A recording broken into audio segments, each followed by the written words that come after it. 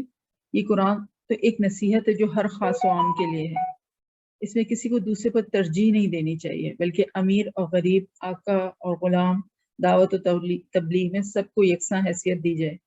اللہ تعالیٰ جسے چاہے گا اپنی حکمت کے تحت ہدایت سے نواز دے گا۔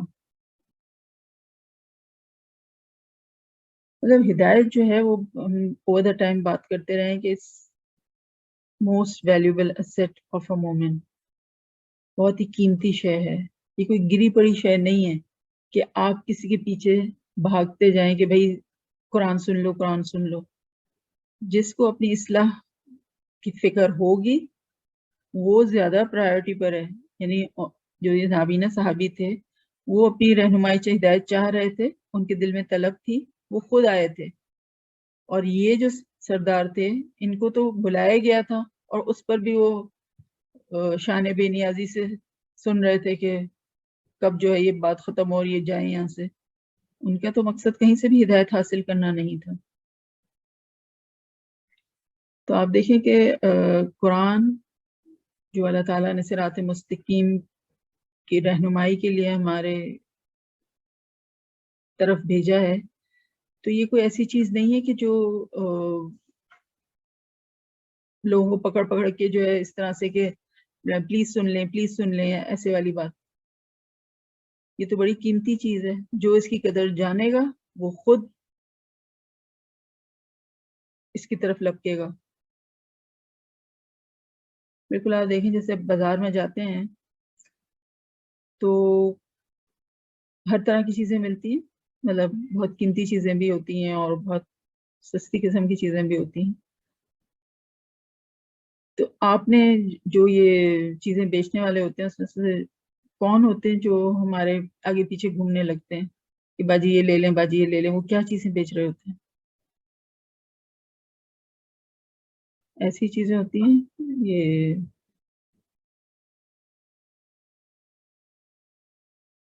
سیفٹی پن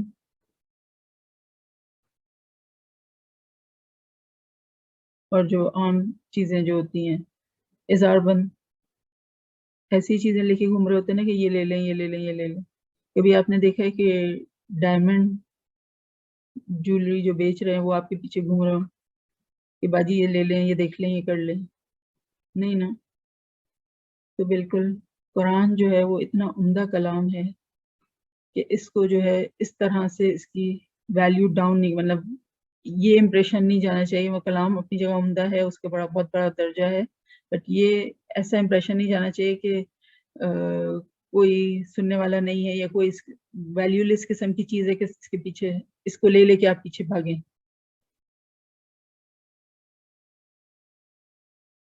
جو بے قدرے لوگ ہیں ان کے پیچھے بھاگیں اس طرح سے۔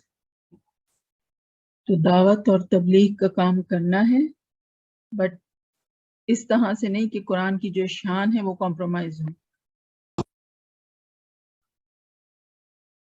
یہ جو فرمایا ہے کہ فمن شاء ذکر، تو جو چاہے اس سے نصیحت حاصل کر لے۔ تو فرمایا کہ آپ صلی اللہ علیہ وسلم ان لوگوں کے پیچھے خود کو ہلکان نہ کریں۔ اگر ابو جہل اور ابو لہب جو ہیں اس ہدایت سے مستفید نہیں ہونا چاہتے تو نہ ہوں، آپ بھی ان کی پرواہ نہ کریں۔ اور یہ مضمون جو ہے قرآن مجید میں کافی دفعہ جو ہے ریپیٹ ہوا ہے کہ جو ہدایت کا طلبگار ہے اس کو ہی ہدایت ملے گی۔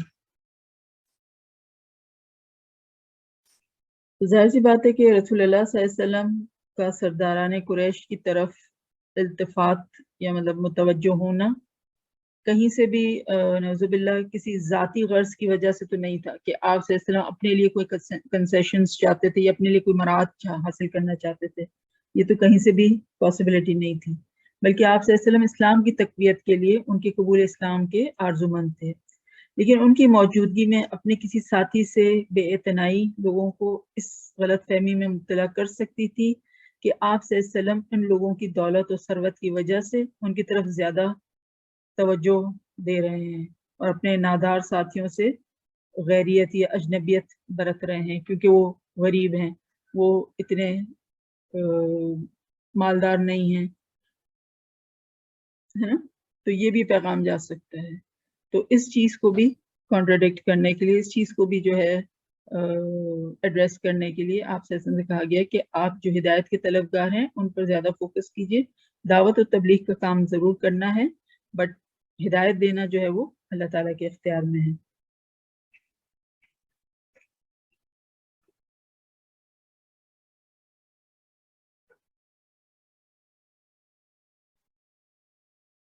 قرآن مجید جو ہے وہ باعث نصیحت ہے. متکبر مالدار لوگ اگر قرآن کو نہ پڑھیں اور اس نصیحت پر کان نہ دھریں تو اپنا ہی برا کریں گے. قرآن مجید تو سراسر ہدایت کی کتاب ہے. جو چاہے اسے پڑھ کر, اس کے احکام جان کر اور ان پر عمل کر کے اس سے نصیحت حاصل کر لے, اس میں اس کا اپنا فائدہ ہے. اور جو اس سے اعراض کرے اور بے رخی برتے, جیسے کہ قریش کے سرداروں نے کیا, تو اس کے پیچھے پڑھنے اور روگ لگانے والی فکر کی پھر ضرورت نہیں ہے. کیا ان مغرور لوگوں کے نہ ماننے سے قرآن کی عزت اور وقت کم ہو جائے گی؟ ہرگز ایسا نہیں ہے. قرآن تو وہ ہے جس کی آیتیں 7 آسمانوں کے اوپر لوح محفوظ میں نہایت معزز, بلند مرتبہ اور صاف ستھرے صحیفوں میں لکھی ہوئی ہیں نا. جو یہ کہا کہ فی صحف مکرمہ, صحف مکرمہ سے کیا مراد ہے؟ لوح محفوظ, ام الکتاب, کتاب مکنون. اس طرح سے قرآن میں مختلف جگہوں پہ اس طرح سے اس کو یاد کیا گیا. قرآن مجید کے جو اوریجنل ورژن ہے وہ اللہ تعالیٰ کے پاس موجود ہے.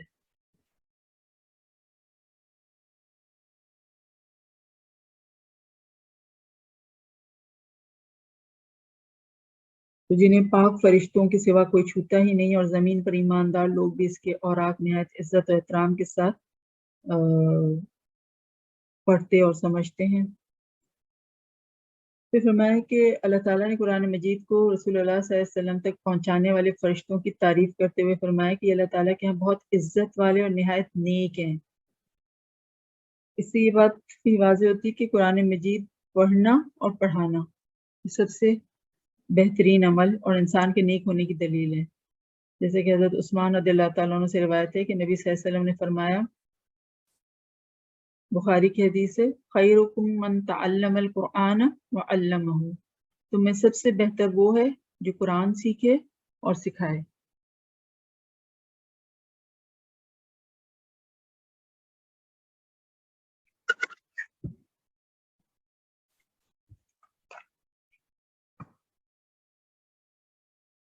تو کرام بررہ یعنی جو قرآن حامل قرآن جو ہوتے ہیں, جنہوں نے قرآن کو اپنے اندر ایبزارب کیا ہوتا ہے, اس میں حافظ قرآن اور عالم قرآن سب شامل ہیں. اس سے پتہ چلتا ہے کہ جو حامل قرآن ہیں یعنی حافظ قرآن اور عالم قرآن, ان کو بھی اخلاق اور کردار اور افعال و اطوار میں کرام بررہ کا مصداق ہونا چاہیے, ہے نا, کیونکہ قرآن ہے ہی اتنا عمدہ کلام, اتنا بابرکت کلام, اتنا مکرم کلام. تو قرآن کی تلاوت کے اجر کے بارے میں ایک حدیث ہے جس کا مفہوم ہے کہ بخاری کی حدیث ہے. یہاں پہ بھی سفرتن اور کرام بررہ کا لفظ جو ہے وہ فرشتوں کے لیے استعمال ہوا ہے. نبی اکرم صلی اللہ علیہ وسلم نے فرمایا کہ قرآن صحت کے ساتھ پڑھنے میں ماہر قیامت والے دن بزرگ نیکوکار فرشتوں کے ساتھ ہوگا. صحت کے ساتھ پڑھنے یعنی کہ پورے اس کے خوبصورتی کے ساتھ, جو ہم کہتے ہیں نا تجوید کی پروناؤنسیشن اور مخارج اور تمام قواعد کو اپلائی کرتے ہوئے جو پڑھتے, قرآن جو صحت کے ساتھ پڑھے, قرآن کی تلاوت کرنے میں جو ماہر ہوگا وہ قیامت والے دن بزرگ نیکوکار فرشتوں کے ساتھ ہوگا. اور جو قرآن اٹک اٹک کر پڑھتا ہے اور اس کے پڑھنے میں سے مشقت ہوتی ہے, یعنی جو ماہرین ہیں ان کی طرح سہولت اور روانی سے نہیں پڑھتا, بلکہ کوشش کر کر کے رکتا ہے, پھر پڑھتا ہے, پھر اٹک کے پھر دوبارہ پیچھے جاتا ہے, پھر پڑھتا ہے. تو جو اٹک اٹک کے پڑھتا ہے اس کے لیے دگنا اجر ہے, لہو اجرانی. الحمدللہ کوشش کرتے تجوید کا علم ضرور حاصل کرنا چاہیے, تاکہ ہم کوشش کرنے والوں میں تو ہم لکھ لیں, ہم ایسے پڑھ تو نہیں سکتے جیسے کہ حضور صلی اللہ علیہ وسلم کی تلاوت ہوتی تھی, جیسے صحابہ کی تلاوت ہوتی تھی, بٹ ہم کوشش کر سکتے ہیں.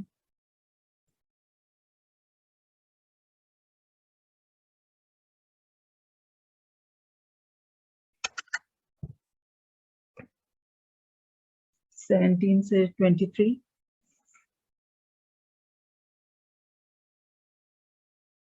قتل الانسان ما اکفرہ، انسان ہلاک ہو، یہ کس قدر ناشکرہ ہے.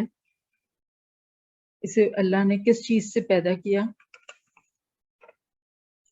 ایک نطفے سے اسے پیدا کیا، پھر اس کی تقدیر مقرر کی، پھر اس کے لیے ماں کے رحم سے نکلنے کے راستے کو آسان بنایا، پھر اسے موت دی اور قبر میں پہنچایا، پھر جب اللہ چاہے گا اسے زندہ کر دے گا. ہرگز نہیں، اس انسان نے اب تک اللہ کے حکم کی بجا آوری نہیں کی جو اس نے اسے حکم دیا.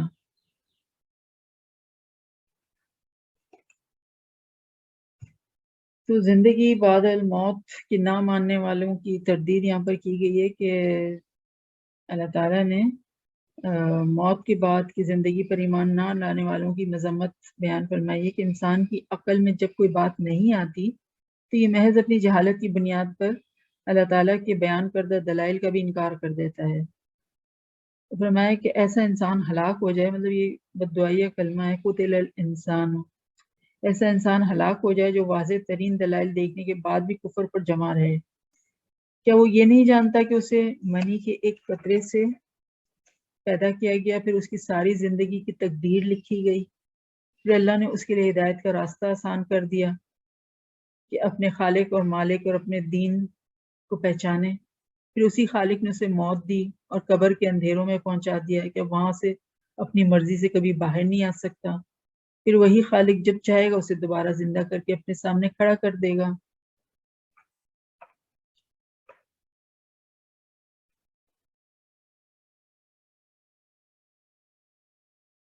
جو متکبر لوگ حق بات سننے کے لیے تیار نہیں تھے اور بغیر کسی دلیل اور سند کے قیامت کا انکار کر رہے تھے، ان کافروں کے لیے بد دعا کی گئی ہے کہ وہ تباہ و برباد ہو جائیں.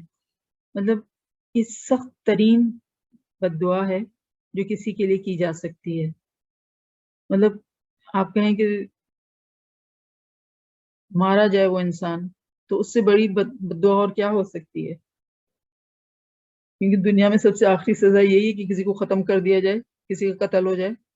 تو قتل الانسان ما اکفرہ، وہ کس چیز کا انکار کر رہے ہیں؟ مارا جائے وہ بدبخت. یہ ہے انداز. تو فرمایا کہ اے انسان خود کو پہچان. انسان کو تکبر اور ناشکری کسی طرح زیب نہیں دیتی. کیوں نہیں زیب دیتی؟ جبکہ اس کی جو اوریجن ہے وہی دیکھ لے، اس کی جو ابتدا ہے ایک حقیر قطرے سے پیدا کیا گیا. اللہ تعالیٰ نے پیدا کرنے کے دوران میں اس کی ہر چیز کا اندازہ مقرر فرمایا کہ اتنی مدت نطفہ رہے گا، پھر خون کی پھٹکی، پھر لوتھڑا، پھر جاندار خوبصورت انسان بنے گا، پھر اس کی ہر چیز اندازے کے ساتھ بنائی. مطلب جو انسان کی تقدیر لکھی گئی ہے، ہر انسان کی تقدیر سپر پرفیکٹ ہے. کیوں؟ کیونکہ اس کے لکھنے والا العلیم القدیر ہے. اللہ تعالیٰ نے تقدیر لکھی ہے نا. ہماری تقدیر جو ہے وہ کیا ہے؟ وہابی ہے، یعنی وہابی گاڈ گفٹڈ، اللہ کی طرف سے دی گئی ہے، اکتسبی نہیں ہے، یعنی ہم کماتے نہیں ہیں اپنی تقدیر. اعمال ہیں جو ہم کماتے ہیں نا. تو جب تقدیر ہماری ہم خود نہیں بناتے، اللہ تعالیٰ نے لکھی ہے، تو تقدیر کے بارے میں ہم سے سوال بھی نہیں ہوگا نا. مطلب یہ نہیں پوچھا جائے گا کہ تم 2000 گز کے بنگلے میں کیوں رہتے تھے، تم امیر کیوں تھے، تمہارا بینک بیلنس اتنا کیوں تھا، یا تم جھونپڑی میں کیوں رہتے تھے. پوچھا کیا جائے گا کہ جب تم کو یہ دیا گیا تھا، تمہارا بینک بیلنس اتنا تھا، تم نے اس سے کیا کیا، تم جھونپڑی میں رہتے تھے، تم نے عمل کیا کیا، وہ پوچھا جائے گا نا. تو آپ دیکھیں کہ جو حدیث کا مفہوم آپ کو بتایا تھا کہ اللہ تعالیٰ فرماتا ہے کہ جو بندہ کم رزق پر صبر کر لے تو میں اس کے کم عمل پر راضی ہو جاؤں گی. تو جو ہیو ناٹس ہیں، جن کے پاس کم، جن کو نپا تلا رزق دیا گیا ہے، تو ایکچولی وہ زیادہ فائدے میں رہیں گے اس کی بجائے کہ جن کے پاس نعمتوں کی ریل پیل ہے. بالکل ایسے ہی ہے کہ ایک شخص ہے، اس کو 100 روپے دے کے بازار میں بھیجا جائے اور کہا جائے کہ یہ تمہیں اس کا پورا حساب دینا ہے، اور وہ 50 روپے کی چیز خرید کر آ جائے اور باقی 50 کے پتہ نہیں کہاں گئے. اب اس سے کتنا ڈیفیسٹ ہے جس کا سوال ہوگا؟ اس 50 روپے کا سوال ہوگا کہ وہ کہاں گئے. اس کے مقابلے میں ایک شخص جس کو 1000 روپے دیے گئے اور وہ 50 کی چیز لا کے پرووائڈ کرتا ہے کہ یہ لایا ہوں، اس سے کتنا ڈیفیسٹ ہو گیا؟ 950. وہ کدھر گئے؟ اس کا حساب دو. تو ان کا حساب زیادہ مشکل ہے.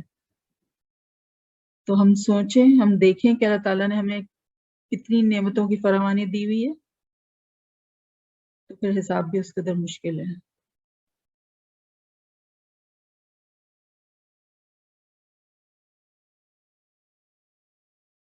تو کوئی چیز بھی اللہ تعالیٰ کی جو ہے بے تکی اور بے ڈھنگی نہیں ہے.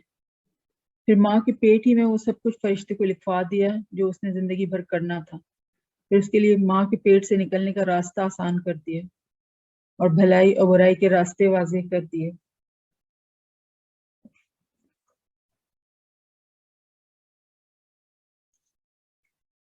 جو کہا نا کہ ثم السبیل یسرا، اس کے بارے میں اسکالرز مختلف ایکسپلینیشن دیتے ہیں کہ کچھ نے کہا کہ جو ڈلیوری کے ٹائم پہ جو بچے کی پیدائش ہوتی ہے، تو اس جو راستہ، جو مراحل کراس کرنے ہوتے ہیں ماں کو اور بچے کو، اس کے بارے میں یہاں پہ یہ مراد ہے اس سے.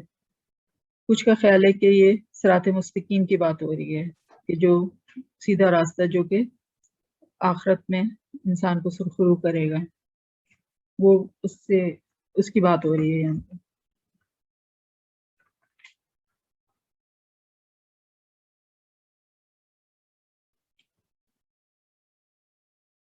پھر اللہ تعالیٰ نے موت دی اور قبر میں دفنانے کا حکم دیا. آپ دیکھیں، یہ جو قبر میں دفنانا، یہ بھی اللہ تعالیٰ نے بہت بڑا عزت و اکرام والا معاملہ کیا ہے انسانوں کے ساتھ. ورنہ تو اگر ایسی ہماری پیاروں کی لاشوں کو جو ہے ہم چھوڑ دیتے چیل کبوں کو کھانے کے لیے، گھر سے باہر پھینک دیا جاتا، تو آپ بتائیں کیا ہم سہ سکتے تھے؟ تو اللہ تعالیٰ کا بہت بڑا کرم ہے کہ جو دفنانے کا نظام اللہ تعالیٰ نے دیا ہے، تاکہ جو میت ہے اس کا احترام برقرار رہے، ورنہ درندے اور پرندے اس کی لاش کو نوچ نوچ کر کھاتے، جس سے اس کی بے حرمتی ہوتی.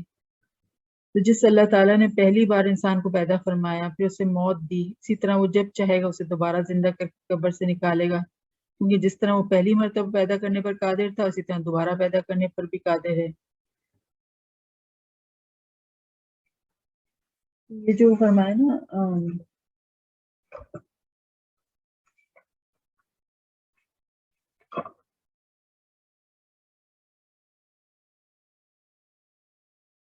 آیت 19 میں، خلقہ فقدرہ، اس نے اسے پیدا کیا اور اس کا ایک اندازہ مقرر کر دیا.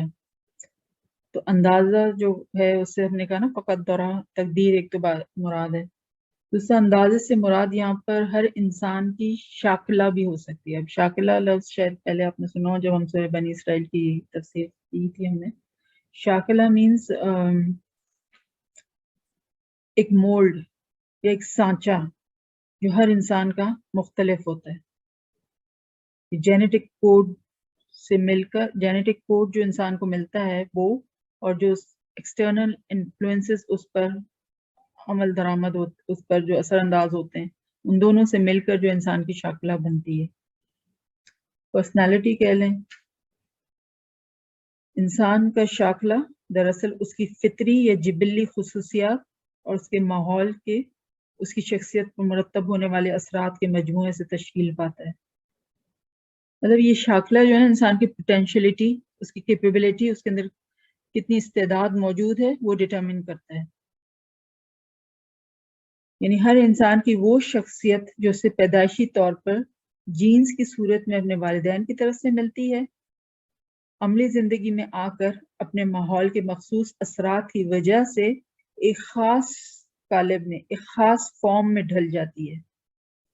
تو انسانی شخصیت کے اسی فارم کو اس انسان کا شاکلہ کہا جائے گا. ٹھیک ہے، تو اس سے یہ بھی مراد ہو سکتا ہے خلقہ فقدرہ.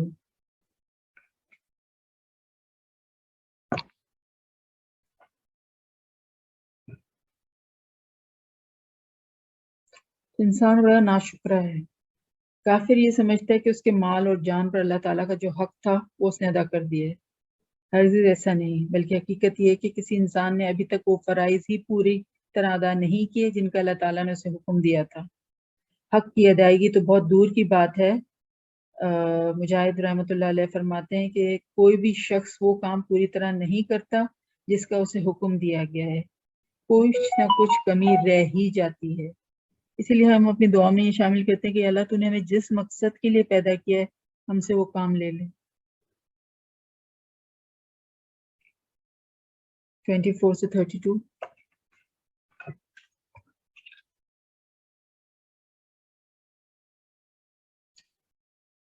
فَلْيَنْظُرِ الْإِنسَانُ إِلَىٰ طَعَامِهِ. بس انسان کو چاہیے کہ اپنے کھانے کو دیکھے کہ ہم نے خوب بارش برسائی، پھر ہم نے زمین کو اچھی طرح پھاڑا، پھر ہم نے اس میں اناج اگائے اور انگور اور سبزیاں اگائیں اور زیتون اور کھجوریں بھی اور گھنے باغات بھی اور میوے اور چارہ یعنی گھاس بھی اگایا جو تمہارے جانوروں کے فائدے کے لیے ہے.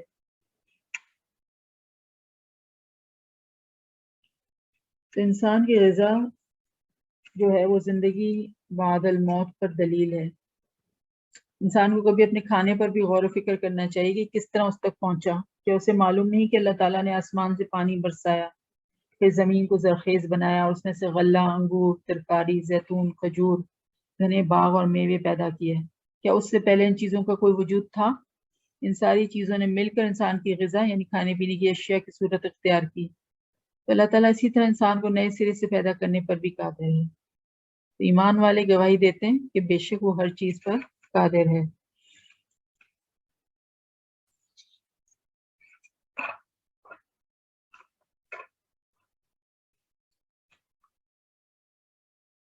انسان کی زندگی کے اسباب اور سامان اللہ تعالیٰ نے مہیا کیے ہیں. مطلب پہلے انسان اللہ تعالیٰ نے فرمایا کہ انسان کے پیدا کرنے اور اس کے مارنے کا ذکر تھا، ابھی جو پچھلی آیات تھی. اب اس کی زندگی اور بقا کے سامان کو یاد دلایا گیا ہے جو اگرچہ انسان کی ذات سے تعلق نہیں رکھتے مگر ان کے بغیر وہ زندہ بھی نہیں رہ سکتا. اللہ تعالیٰ نے فرمایا کہ اپنی قریب ترین چیز یعنی کھانے ہی کو دیکھ لو کہ اس کی تیاری کے لیے ہم نے کائنات کی کتنی قوتوں کو مصروف کر رکھا ہے.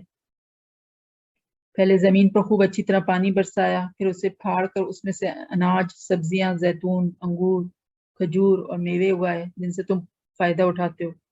اور اسی زمین ہی سے ہم نے تمہارے جانوروں کے لیے ایسی نباتات اگائیں جو انہی کے لیے خاص ہیں، انسان انہیں نہیں کھاتے. ذرا سوچو تو ایک گھاس کے تنکے کی کیا طاقت تھی کہ زمین کو چیر پھاڑ کر باہر نکل آتا.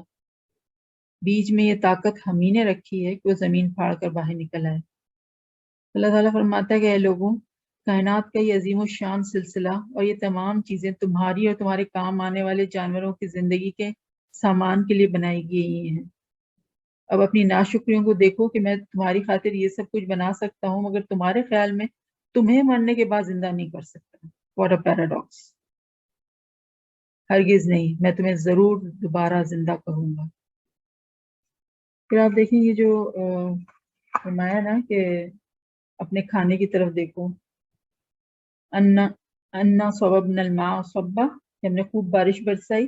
ثم شققنا الارض شقا، پھر ہم نے زمین کو اچھی طرح پھاڑا. تو اس کو ہم اس طرف بھی لے جا سکتے ہیں کہ آسمان سے جب وحی کی بارش برسی تو پھر جب دل کی زمین پھٹی تو وہ بارش جو ہے وہ اندر سما گئی. تو یہ جو کہا نا کہ ثم شققنا الارض شقا، شق ہونا مینز واٹ؟ دراڑ کرنا. تو دل کی زمین میں ہم یہ تو جانتے ہیں نا کہ قرآن جو ہے وہ دل پر نازل ہوا ہے حضور صلی اللہ علیہ وسلم کے، اور دل ہی پر اس کا اثر قائم ہوتا ہے، قرآن دل ہی میں جذب ہوتا ہے. لیکن دل کی زمین اگر ہوموجینس ہوگی تو قرآن اوپر سطح سے بہہ جائے گا، ٹھہرے گا نہیں. قرآن کو ایبزارب ہونے کے لیے دل کی زمین کو شک ہونا پڑے گا، یعنی دل ٹوٹنا پڑے گا. ٹوٹے ہوئے دل میں قرآن جا کے جو ہے ٹھہرتا ہے.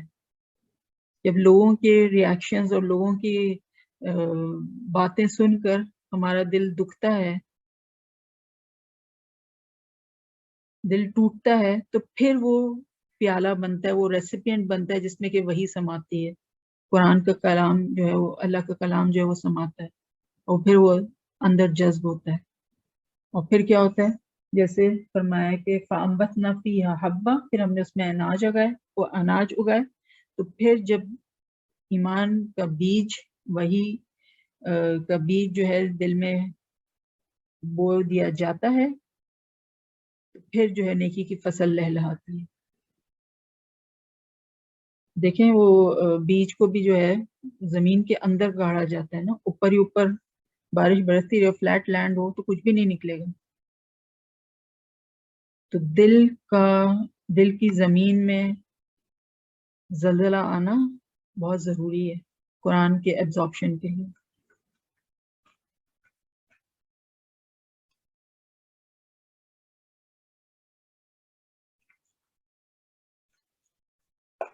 33 سے 37 فَإِذَا جَاءَتِ الصَّاخَّةُ، پس جب کان بہرا کر دینے والی سخت آواز سور کی شکل میں بلند ہوگی. صاخہ کہتے ہیں جب کوئی سالڈ چیز دوسری سالڈ چیز سے ٹکراتی ہے تو جو آواز پیدا ہوتی ہے نا، جو ڈیفننگ ساؤنڈ ہوتا ہے، یعنی ایک لوہا لوہے سے ٹکرائے یا لوہا پتھر سے ٹکرائے، ایک سالڈ چیز کا دوسری سالڈ چیز سے ٹکرانا، ایک ٹھوس چیز کا دوسری ٹھوس چیز سے ٹکرانا، صاخہ.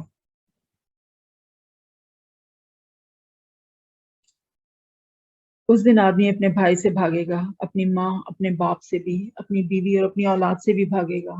ان میں سے ہر ایک کو اس دن ایسی فکر دامنگیری ہوگی جو اسے دوسروں سے بے پرواہ کر دے گی.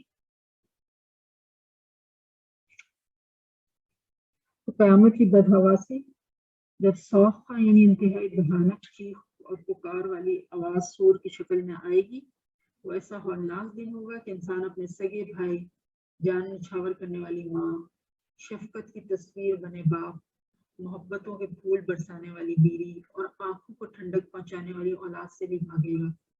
اس دن ہر ایک دوسرے سے بے پرواہ اور اپنی ذات کی فکر میں گم ہوگا. یہاں تک کہ انبیاء علیہ السلام بھی اپنی سلامتی کی دعائیں مانگ رہے ہوں گے، جیسے کہ فرمایا کہ اے لوگوں اپنے رب کے عذاب سے ڈرو، بے شک قیامت کا زلزلہ بڑی ہولناک چیز ہے. اس دن تم دیکھو گے کہ ہر دودھ پلانے والی دہشت کی وجہ سے اپنے دودھ پیتے بچے کو بھول جائے گی. ہر حاملہ اپنا حمل گرا دے گی، اور اس دن آپ لوگوں کو مدہوش دیکھیں گے، حالانکہ وہ مدہوش نہیں ہوں گے بلکہ اللہ کا عذاب بڑا سخت ہوگا. سورہ حج کی آیات ہے نا، نمبر 1 اور نمبر 2. تو اس دن اگر کوئی چیز انسان کو فائدہ دے گی تو صرف اور صرف اس کے نیک اعمال ہوں گے جو اس نے اللہ سبحانہ و تعالیٰ کو راضی کرنے کے لیے کیے ہوں گے. That's it.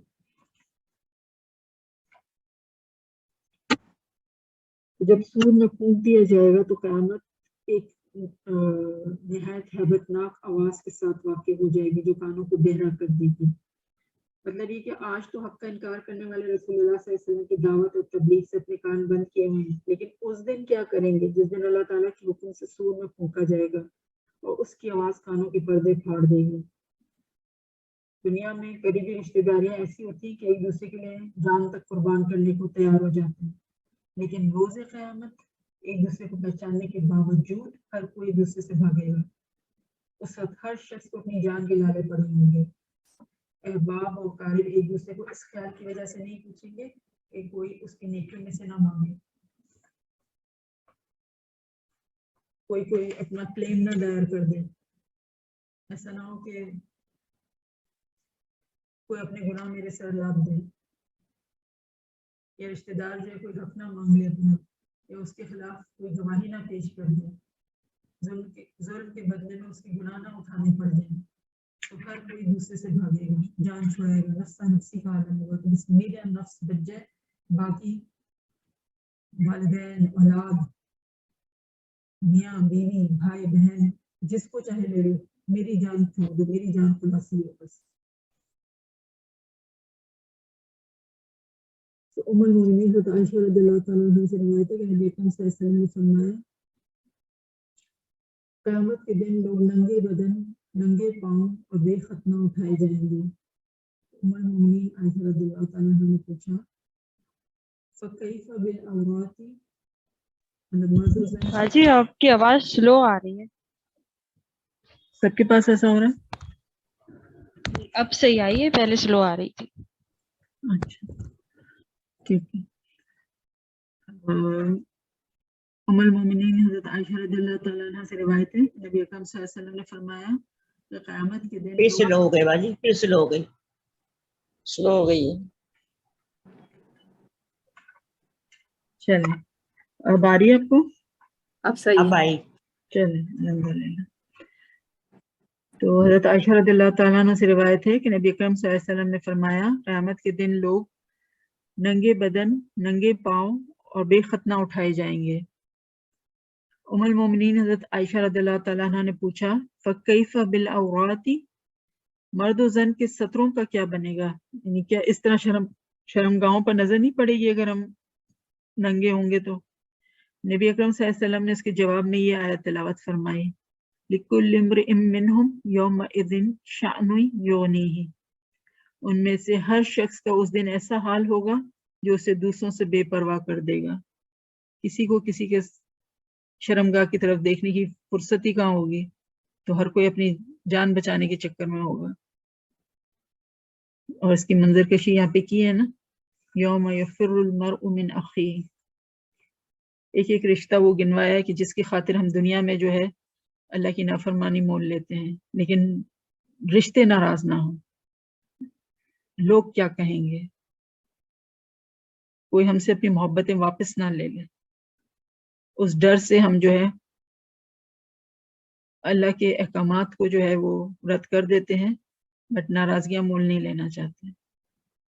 لیکن حشر کے میدان میں قیامت کے دن یہی رشتہ داریاں جو ہے منہ موڑ لیں گی ہم سے۔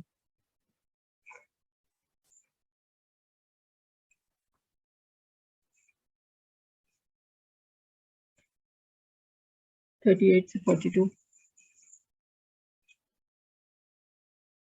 وجوہ یومئذ مسفرہ، اس دن کچھ چہرے چمکتے ہوں گے جو ہنستے ہوئے حشاش بشاش ہوں گے، اور اس دن کچھ چہرے غبار آلود ہوں گے، ان چہروں پر سیاہی چھائی ہوئی ہوگی، یہی کافر و بد کردار لوگ ہوں گے۔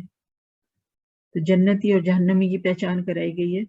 جس طرح دنیا میں کافر و مومن الگ الگ ہیں، اس طرح آخرت میں بھی ان کا انجام ایک دوسرے سے مختلف ہوگا، جس کی پہچان ان کے چہروں سے ہی ہو جائے گی۔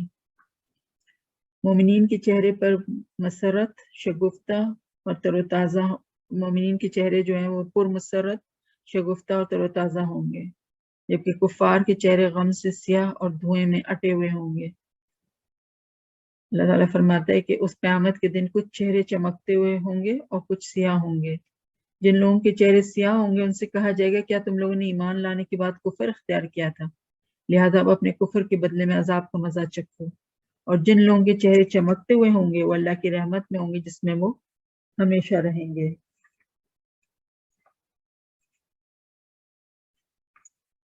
تو روز قیامت جس وقت اہل ایمان کو ان کے اعمال نامے دائیں ہاتھ میں ملیں گے تو انہیں اپنی سعادت مندی کا، اپنی کامیابی کا یقین ہو جائے گا، اور اس وقت ان کے چہرے جو ہیں خوشی سے تمتما رہے ہوں گے۔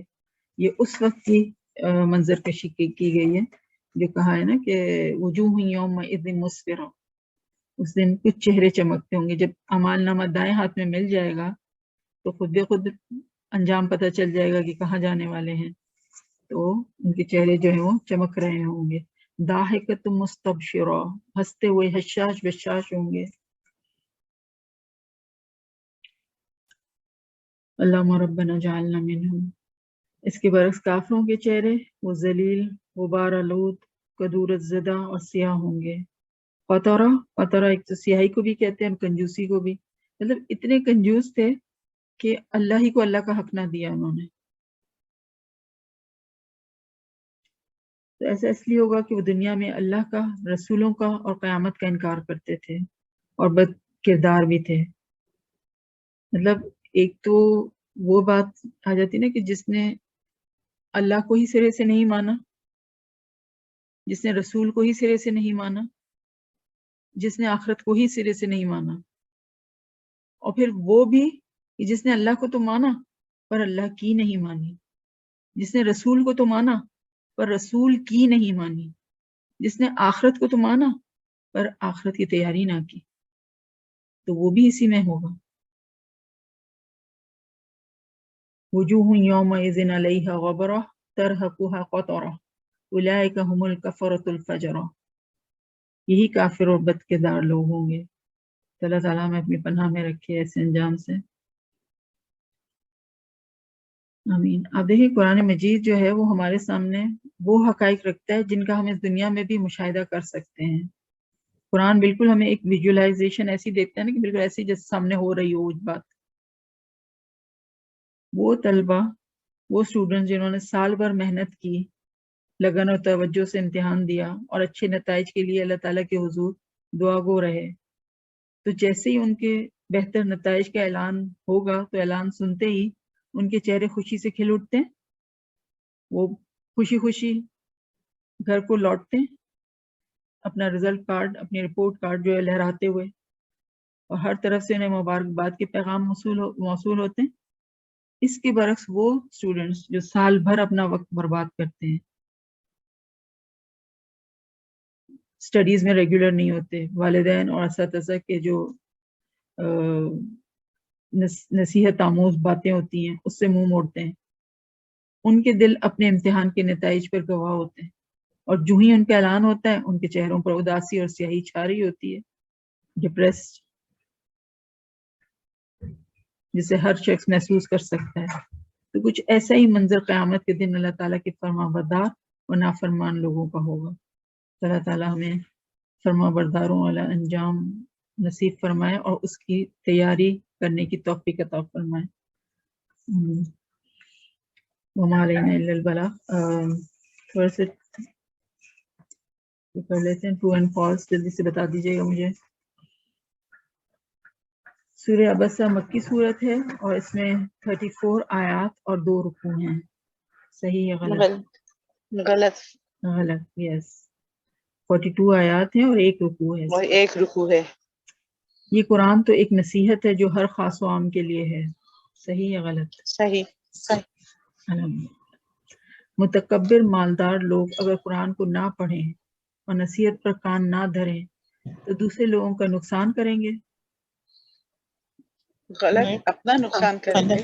اپنا نقصان کریں گے، بالکل. کسی اور کا کیا، خود اپنا نقصان کر رہے ہیں.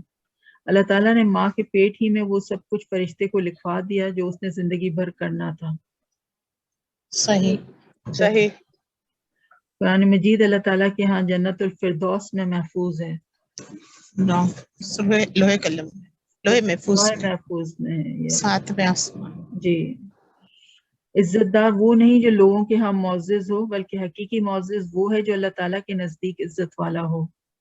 صحیح. بالکل صحیح. مرنے کے بعد جہاں بھی انسان کا جسم جائے وہی اس کی قبر ہے. ایسا ہے؟ صحیح. صحیح ہوتا ہے. صحیح. جی. جہاں بھی اگر کوئی ایئر کریش میں اس کا انتقال ہو گیا، اس کے اعضاء جو وہ بکھر گئے، تو جہاں جہاں اس کے اعضاء گرے وہی اس کی قبر ہے.